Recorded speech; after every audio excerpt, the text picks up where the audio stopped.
ओम श्री गणेशाय नमः। आज हम मस्तिष्क रेखा यानी बुद्धि रेखा, दिमाग की रेखा, चेतना विवेक की रेखा, उसके बारे में जानेंगे। मस्तिष्क रेखा और जीवन रेखा, इन दोनों का आपस में गहरा संबंध है।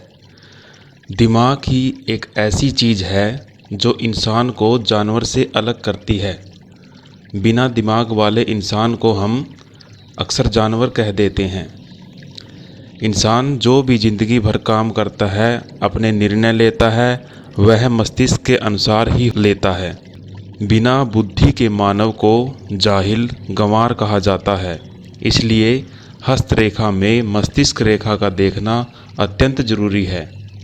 मस्तिष्क रेखा के बारे में जानते हैं, यह किस प्रकार हमारे लिए शुभ और अशुभ हो सकती है। हम मस्तिष्क रेखा की थोड़ी स्थिति के बारे में पहले जानते हैं। यह रेखा जीवन रेखा को काटती हुई दूसरे छोर तक जाती है और हथेली के मध्य तक समाप्त हो जाती है। जीवन रेखा के साथ चलती हुई थोड़ा आगे जाकर अपना रास्ता बदल लेती है। यह हथेली को दो भागों में विभाजित करती है।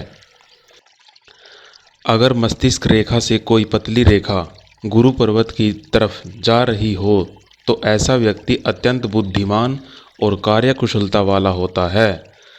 मस्तिष्क रेखा की अगर कोई शाखा गुरु पर्वत पर अंतिम छोर तक जा रही हो तो ऐसे व्यक्तित्व वाले इंसान कलाकार, आर्टिस्ट होते हैं। अगर मस्तिष्क रेखा हृदय रेखा को लिपटी हुई चलती है, यानी कि उसके साथ साथ लिपटती हुई चलती है, तो ऐसे व्यक्तियों से सावधान रहना चाहिए। यह व्यक्ति अपनी प्रेमिका या प्रेमी को वध भी कर सकते हैं। अगर मस्तिष्क रेखा हृदय रेखा को छू ले तो ऐसे इंसान अपनी पत्नी के अलावा दूसरी स्त्री से भी प्रेम संबंध रख सकते हैं। अगर मस्तिष्क रेखा का झुकाव बुध पर्वत की तरफ हो तो ऐसे व्यक्ति व्यवसाय में अत्यंत बुद्धिमान और कुशलतापूर्वक काम करने वाले होते हैं। अगर मस्तिष्क रेखा का झुकाव सूर्य पर्वत की तरफ हो, यानी कि मस्तिष्क रेखा का झुकाव अगर सूर्य पर्वत की तरफ हो तो ऐसे व्यक्ति प्रशासन में अच्छी पहुंच रखते हैं। अगर मस्तिष्क रेखा के अंतिम छोर पर क्रॉस का निशान बने तो ऐसे व्यक्ति अंत में जाकर पागल हो सकते हैं।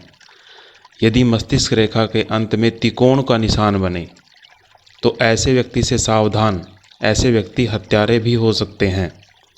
मस्तिष्क रेखा और हृदय रेखा अगर दोनों टूटी हुई हों तो यह अत्यंत दुर्भाग्यपूर्ण है। ऐसे व्यक्तियों का गृहस्थ आश्रम अस्त व्यस्त होता है।